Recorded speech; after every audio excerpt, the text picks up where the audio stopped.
Valley Biz Buzz listeners, welcome to another exciting episode and our first episode of 2025.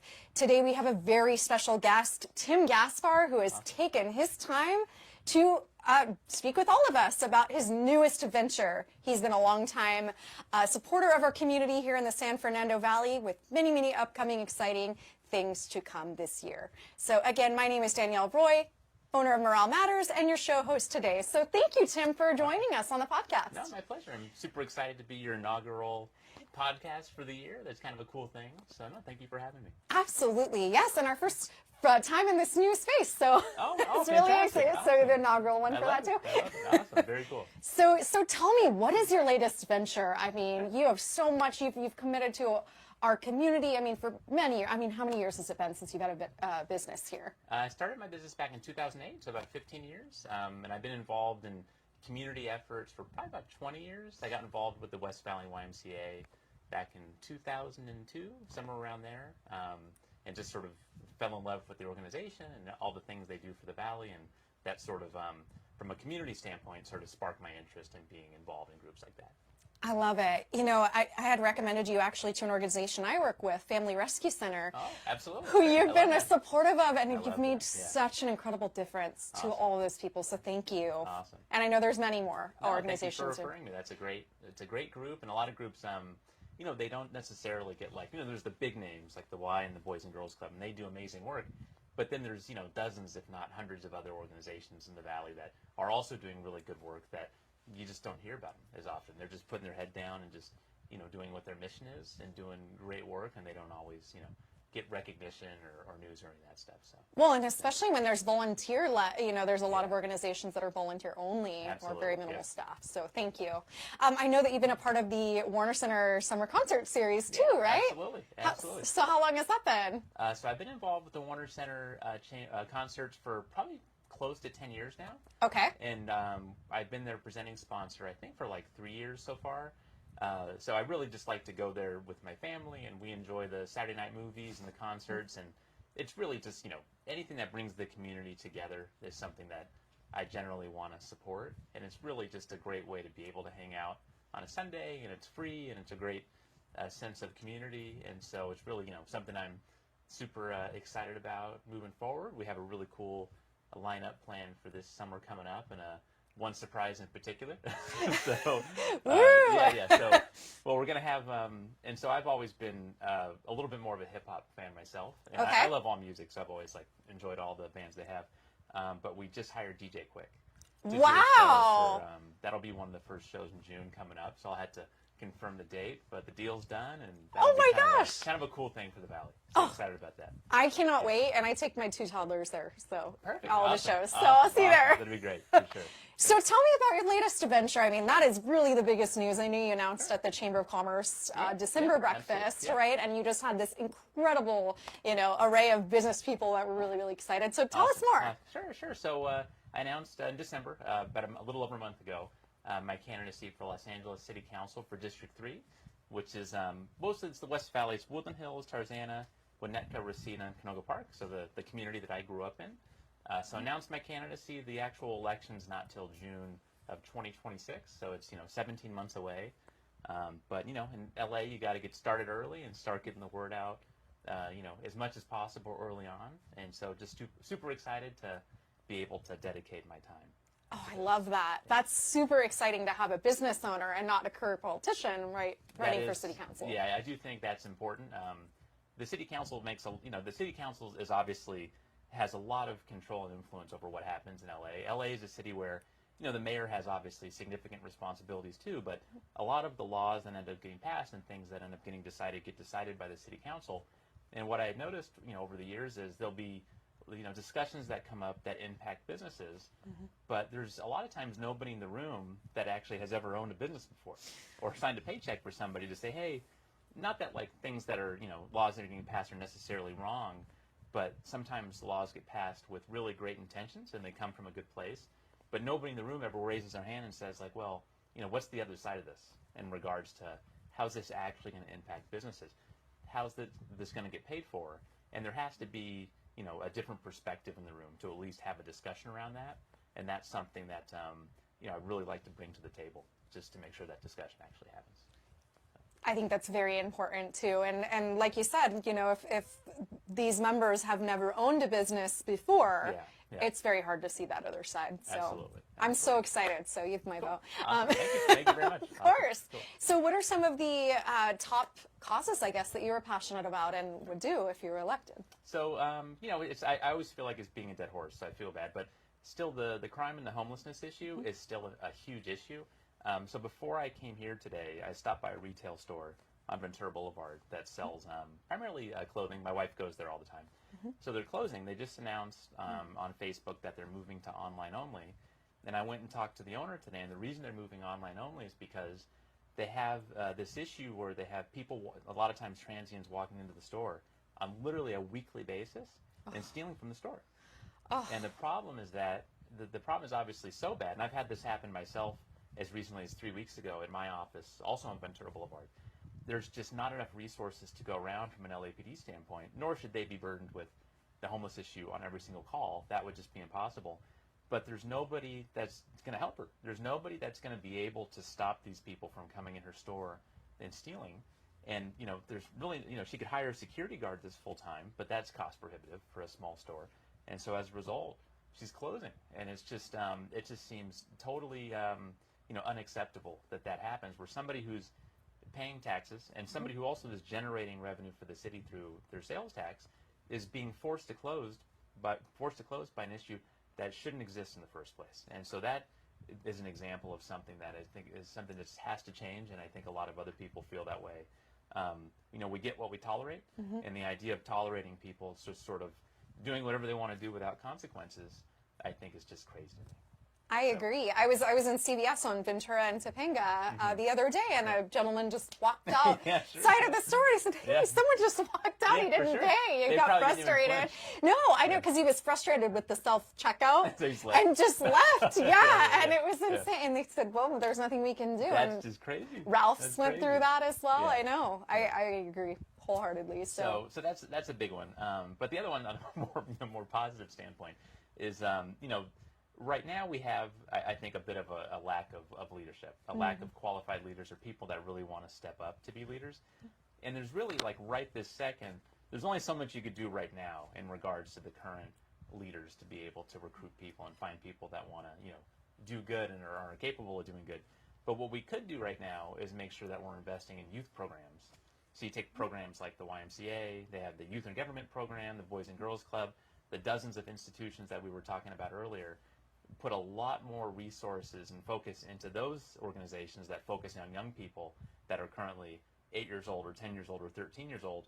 If we put our focus there now and get those people on the right tracks, then 10 years from now, 20 years from now, we will have a group of leaders that we're able to, will be a lot more folks that have the right interests and the right capabilities to be able to make the Valley a better place. But that's something that we're going to have to start investing in now, and it's not going to pay off for a little while, and we have to be okay with that. Not everything can have immediate payoff. The things that are worth doing, typically, they take some patience to be able to invest in and actually see the way it turns out. So how would you invest in those organizations? Financially, right? But any other ideas? So the investment is financial, but currently right now what the city does is they'll make investments from a financial standpoint, and not much of it's youth focused. Most of it right now is focused on more of the homeless issues. Right. But the city is good at being accountable for how much money they spend. They're not so good at being, checking accountability when it comes to the results of these organizations. So tracking results. Tracking results. You have to have, KPIs that you're tracking with these organizations. How many kids are you putting through leadership programs? How many kids are you enrolling? And really paying attention to that and having a plan. And I think with the youth organizations, the way it's set up right now, some of these organizations are at schools where the kids might learn about the organization at school. Right. But a lot of them are they're just organizations that are in a neighborhood that if a kid happens to walk in, then great. But I think we really need to go out and actually recruit young people for youth organizations. And so I literally mean going to apartment complexes and literally knocking on every door to get kids to actually get into these programs based on what their interests are. So it could be sports, it could be, for older kids, West Valley Occupational Center to be able to, learn a trade and be able to build a career based on that. But being a lot more aggressive, because really there's just I can't think of a more important place to be able to put our focus, and somewhere that really, if we just do that and give it some time, will just make our entire community better. I couldn't agree with you more. Again, so impact. So tracking results, KPIs, impact. Yeah. And would these organizations, would they be free? Would some of them be a cost, or how would that work? So typically the organizations are mostly set up to where they're free or pretty close to. So you take like the YMCA and the Boys and Girls Club right now are really low cost. And so the Boys and Girls Club is already really low cost and affordable, thankfully, for families. And the YMCA is typically pretty low cost, but with the YMCA, even if you can't afford what the costs are, the YMCA doesn't turn anybody away. And so they're a nonprofit that if you show up and say, I want to involve my family of four in all the different activities, and I just, I can only pay, $3 a month based on what my income is, they'll do that. And so we want to support organizations that, we don't want to have we don't want to have kids unable to pay for programs that they really want to be able to do. So these programs need to be accessible for everybody. And, that's where the city's investment is going to be so important. But I strongly believe that we need to put the money into, kids that want to have a better life and are capable, and not into folks that, maybe showed up here from Colorado. I'm not picking on Colorado. No, I know, really yeah. Colorado, but have kind of made their decision. And Yeah. And, I think everybody should, have the ability to be able to help themselves and get assistance. But the idea that we're investing millions, almost $1 billion into a lot of adults that have already made certain choices and neglecting young people is, again, it's not acceptable. That's excellent. We actually, a big part of our mission at Morale Matters is empowering the next generation of inspirational leaders. Yep. Because which is awesome. Well, no, it's part of everything we do. It's, are we supporting that mission? Because I fully believe that, yes, that next generation is going to determine the type of economy we have, the community, and... Yep. And they'll be in charge before you know it. How time That's flies. right. Once you have kids, you're like, wow, it goes really quick. It was funny. I used to work for a corporation before I started my business, and I did a lot of analytical and statistical research on different generations. And I think that Generation Z in particular, who a lot of whom you're speaking about, are misunderstood in a way that, they all want to be influencers or on TikTok or this or that. Yeah, for sure. But the kind of the root cause of that, what I found was that this generation cares more about social impact and purpose than any other organization. Which is awesome. And so that's why a lot of corporations are investing in, you'll hear the CSR, the corporate social responsibility and things. Yes, there's a wonderful, kind of philanthropy component to that, but it's also because they're trying to retain the younger generation, and we're projecting that is what matters to that generation. I think that's really, really cool. We can give them that. I mean, if that's what people are looking for, that's really, I think the key to a happy life, right, is having purpose that's bigger than just you. And if you give young people that, something to shoot for, then you've got a generation that is really motivated to be able to jump right into that. 100%. Yeah, I think it's the difference too. There's motivation versus inspiration, and motivation, you might motivate them by money or promotion or a job or education, but that inspiration that you're speaking of, the purpose that's greater than ourselves, it's not something that stops once you've achieved that's right. a certain level. So the financial piece eventually will wear off, or you'll always need to increase it. And if you really want something that's going to motivate people long term, it's all the things that you're talking about. There's a great book. I don't know if you've read it. I don't know if you read any Daniel Pink. No, what's it called?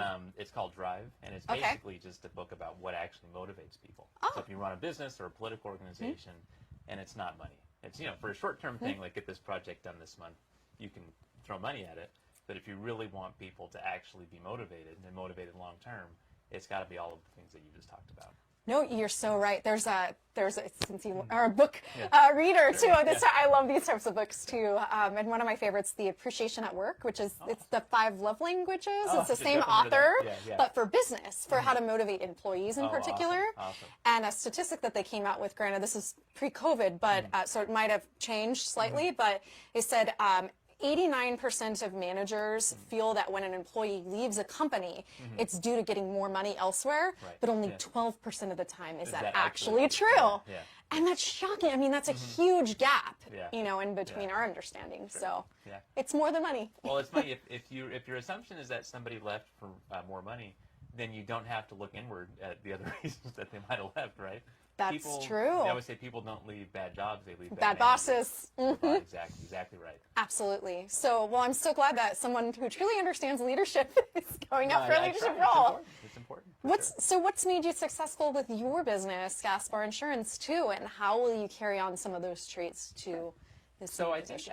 think it was always the building the business was usually like 2 steps forward, 1 step back, and just being consistent in regards to just always continuing to grow the business, regardless of what the challenges or headaches came up. But sort of like what we were talking about with the city, I was always willing to delay immediate profitability, or sort of like the equivalent of delaying immediate gratification. And so that was making investments in people, or like I'd invest in maybe insurance agents that maybe wouldn't be profitable for 3 or 4 years, but I'd make the investment now and make as many of those investments as possible, even if it meant that for a long period of time there was very little cash flow and it was a lot of work for not much profitability. But I was planting the seeds to make sure that down the road we would have something that would really be special. And so I've always looked at the business as something that I needed to always be making investments, always planting seeds, and never really worrying about, when I would be able to harvest that. Just really the idea of really wanting to grow something that had real value for people, and always being focused on providing value to the team members and the customers at the end of the day. Because at the end of the day, that's what, your team members need value to keep showing up, and the motivation, all the things we talked about, and your customers as well. If they don't see value in what you do, then you're going to have a really hard time, keeping customers. You might find some if you have brilliant marketing, but you're not going to be able to keep them. Oh, so you're I was right. focused on that, and one day I woke up, and it was a good-sized company, and it was just and I tried to just continue doing that sort of that formula as long as I grew the business. And how did you motivate your team? So generally, towards I sort of learned relatively early on that throwing money at something was temporary, and then at a certain point, like you'd want to try to get something accomplished and throw money at it, and at a certain point, it literally doesn't move the needle at all. And you're like, well, that didn't work. So what's what's the reality of how you're going to be successful? And it's really getting everybody excited about a common goal and getting people motivated for that common goal. Because if people feel that they're part of a team and everybody has the same goal in mind, then they don't want to let each other down. And so as long as everybody's headed in the same direction, understands what the goal is, then especially if you have the right people, it sort of takes care of itself at that point. Social accountability. Absolutely, absolutely. No, that's great. I even realized this in a personal scenario. I remember when I was a manager, someone on my team, she was a sales rep, and her father passed away. And my father had passed away a few years previously, and so I understood kind of how to handle that and how to best support her. Yeah. But the rest of the people on the team, they did want to support, but they didn't know how. But the second that someone took charge and I said, here, let's do this XYZ, everyone jumped on board and was really there to support her. I think it's like that when you're chasing, a business or organizational goal. Is most people have a positive, they want to help, they want to be a part of the team, they want to do good for society. You just need that leader to kind of establish that. Somebody to point them in the right direction, right? And they'll take it from there. Right. For sure. No, exactly. So are you still running your company actively, or are you fully transitioned to? So I'm almost completely, and I have a few weeks left just to wrap things up. But, as of, maybe March or first week of April, I'll be completely out of the insurance business. And, I'll miss it. It's definitely a business that I've enjoyed very much, but this is really, to be dedicated completely on the campaign and being successful in this is my only job moving forward. Oh, I love it. So you're fully focused. Fully focused, exactly right. So what's the future for Gaspar Insurance? So there's a really strong management team that's there, and people that have been there for years that I really trust. And so there's a strong management team in place, and the customer service people and the agents, they've been doing this for a long time, and we have a really great group. And the reality is, over the last couple of years especially, I enjoy showing up every day, and I always like to be busy. But the reality is there's nothing that happens on a daily basis that they need me for. And so that's a really great feeling to know that, when I'm not there anymore, they're going to be fine. So you've built your bench and you've trained your team. Exactly right. And I feel really good about that. Sometimes nowadays all I do is get in the way. So it'll be good. I'm not there to create a bottleneck. But you'll still keep the building, the business is still running? Absolutely. Yeah, and I told them, I'm not I'm not like moving away, and I'm still, focused on, I want to make sure they're successful. So any questions or whatever they need, I'm a phone call away. But from a day-to-day standpoint, the campaign is where I'll be focused. That's great. And I wanted to ask you, so a burning question that I get asked by a lot of our chamber members, and I feel like you would have an interesting perspective on this. So when is the right time to scale a business and how? Because you cannot replicate yourself, right? Sure, so what has been your experience and what are your recommendations? Well, so in regards to the how, so first you have to decide whether or not you want to scale your business, because that's not for everybody. If you're a really fantastic sole practitioner, what you do, especially in professional services, and that makes you happy, and you don't want to grow your business, there's nothing wrong with that. Like, you don't have to, obviously. But if you're somebody who really wants to build a larger business and be able to scale it, the first thing you want to do is start educating yourself in regards to, talking to people that have already done it and been successful. And one thing about finding mentors and people to talk to, it's incredibly easy to sit down with anybody and have them give you advice. You can call anybody you want, no matter how big the company is. Very few people will tell you they don't have time for something like that. If all you're wanting is, if you're not trying to sell something, right, if all you're wanting is advice, I've found it to be the vast majority of the time people say yes. So, seek out people you can learn from. There are amazing books on scaling a business, and those don't have all the answers because you have to do it, not just read about it, but those will give you a good foundation. There's a lot of business classes. The SBA has a class called Emerging Leaders that I did years ago that's all about scaling a business. So, the education is super important, but at the end of the day, you have to remember the most important thing, and that is, as you start to scale your business, you have to have the mindset of working on your business and not in your business. Because if you don't think about that every day and accept that, you'll always end up getting sucked back into working in your business, and you'll never be able to scale. And I've seen people do that for decades. Well, they want to scale, but they just keep, they just enjoy sometimes being in the business too much and doing the actual work, and as a result, they're never able to delegate, and they're always looking to control the outcome. If you want to scale your business, you have to be okay letting go of that stuff. And you have to be able to properly train someone to essentially be you, right? Exactly right. Yeah, you have to be able to. What you're really looking to do is train yourself out of a job. Ah. So once you have somebody that's really doing your role really well, or whatever that thing is, and there's nothing for you to do, that's fantastic. But some people, they aren't comfortable with that. Having somebody who just, now can replace them, and they question their own value and all these things, and you just have to let that stuff go. How do you handle kind of the financial, are there certain metrics on, oh, right, I'm financially sustainable enough to hire additional help? Or... Yeah, that's a really good question, because it's definitely possible to do it too fast. And even for me, there were, 2 or 3 times in particular that I just went too far. And to make payroll, twice I had to refinance my house. Wow. And so the reality is sometimes you kind of learn the hard way how much you can push it. I think, the key is making sure you understand your financials, because that will allow you to make good decisions. And so, in business, the 3 things that you really have to be able to understand are a profit and loss statement, a balance sheet, and a cash flow statement. So you don't, people I think that business financials are more complicated that they are, or you need to be you need to have been exceptionally good in math in school. That's not the case at all. You just need somebody to explain those 3 documents to you so that you really understand them, which if you have the right person explaining them, is truthfully not hard at all. If you understand those 3 items and you're constantly keeping an eye on them, then you'll be able to keep yourself out of trouble, because you'll be able to see right there what you can afford and what you can't afford, and that understanding that's key. But you meet business people that they don't have the slightest idea. All the time. What's going on with that stuff? And that's crazy to me. Yeah, business plans too. They say businesses are 69% more likely to succeed with the business plan and strategy previously. Yeah, makes sense. So, absolutely. Yeah, we write a lot of business plans There too. you go. That's your business. Yeah, for sure. Yeah, no, the P&L, number 1, very, very important too, making sure that all of the things are in the right buckets and itemized appropriately. That's right. And it's understanding the cash in reference to that is so important, because you meet a lot of people that they're making money. They're taking a look at their P&L and they're saying, I'm really doing well. I'm profitable. And then they take a look at their bank account and they have no money. And you have to understand why that is, right?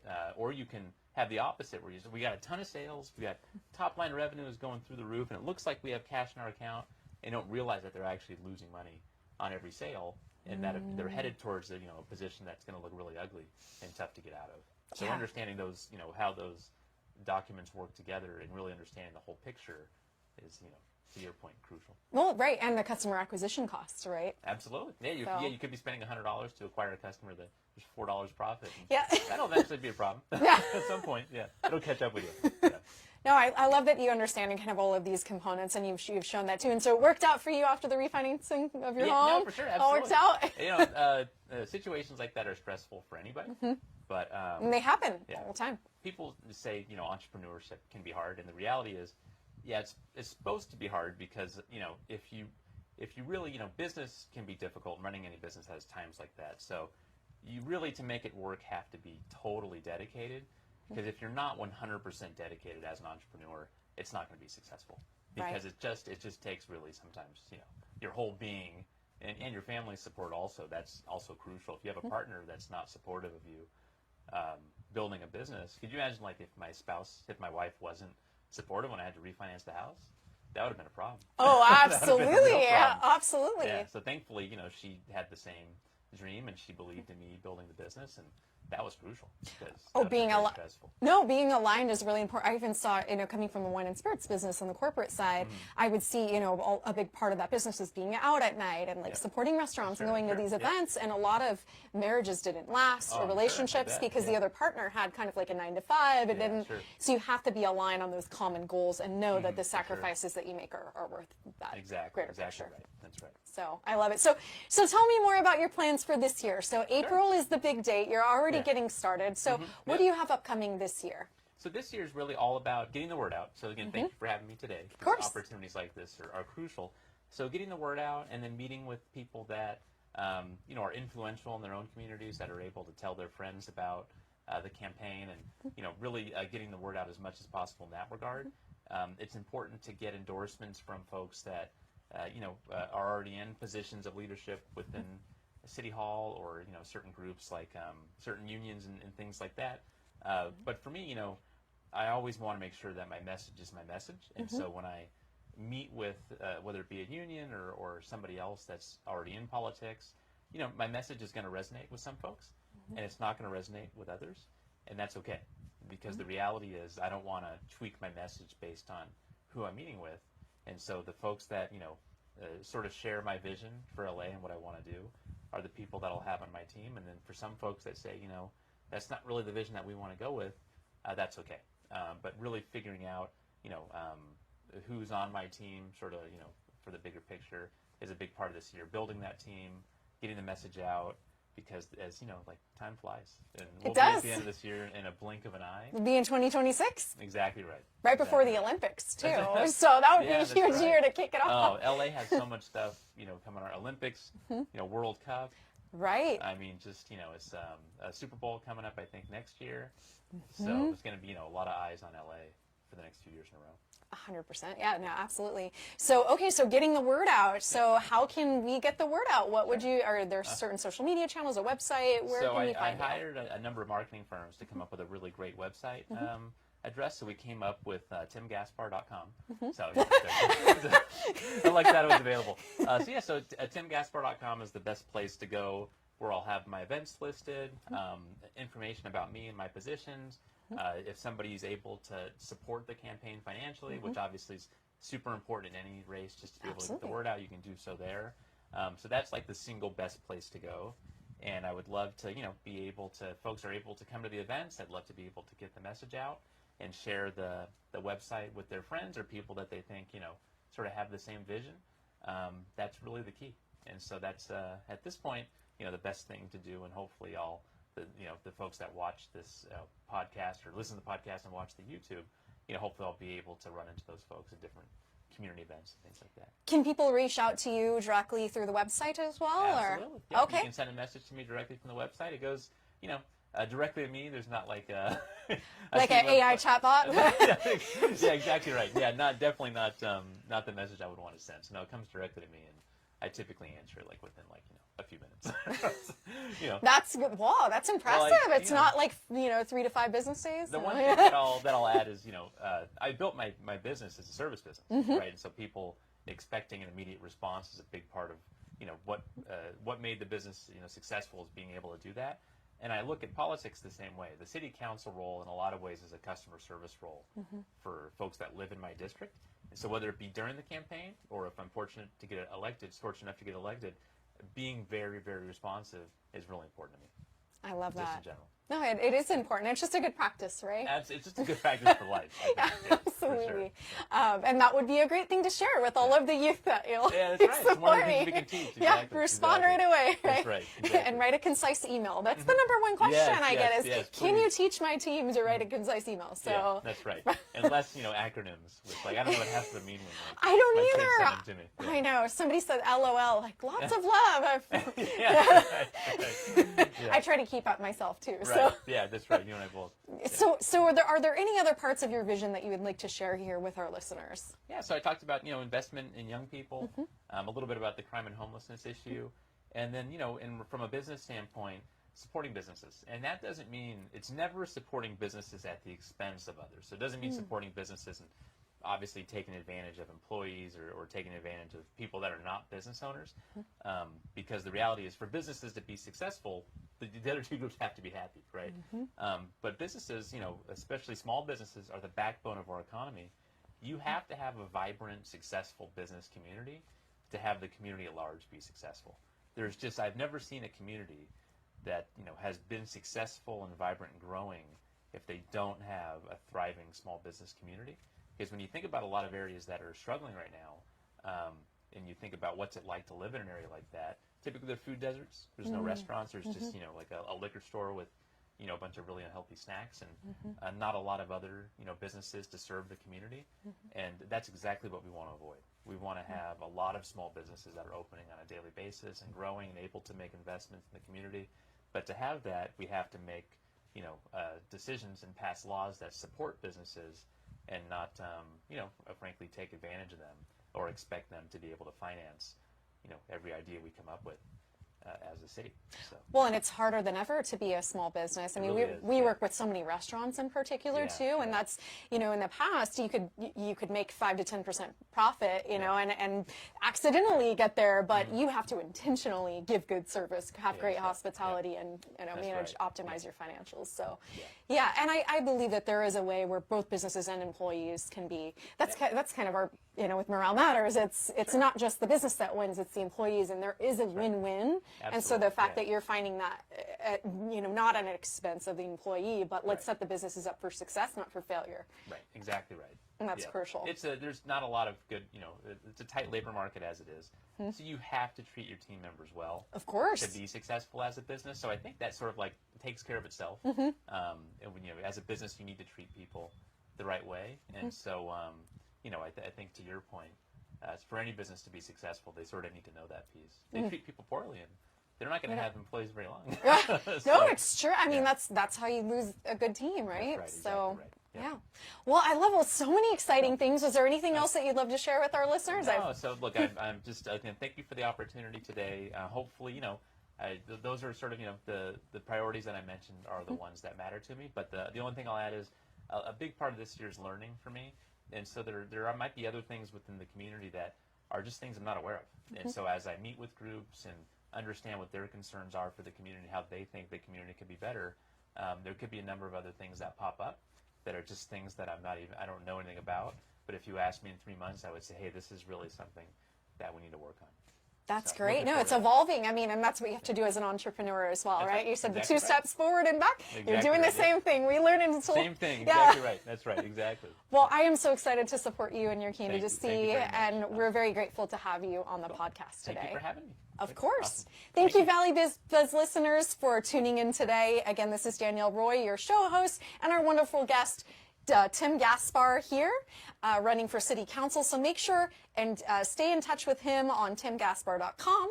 Thank you so much. Keep on buzzing, listeners. Check us out on YouTube, Apple, Spotify, and anywhere you get your podcasts. Awesome. Thank you, Danielle. Thank you. Awesome.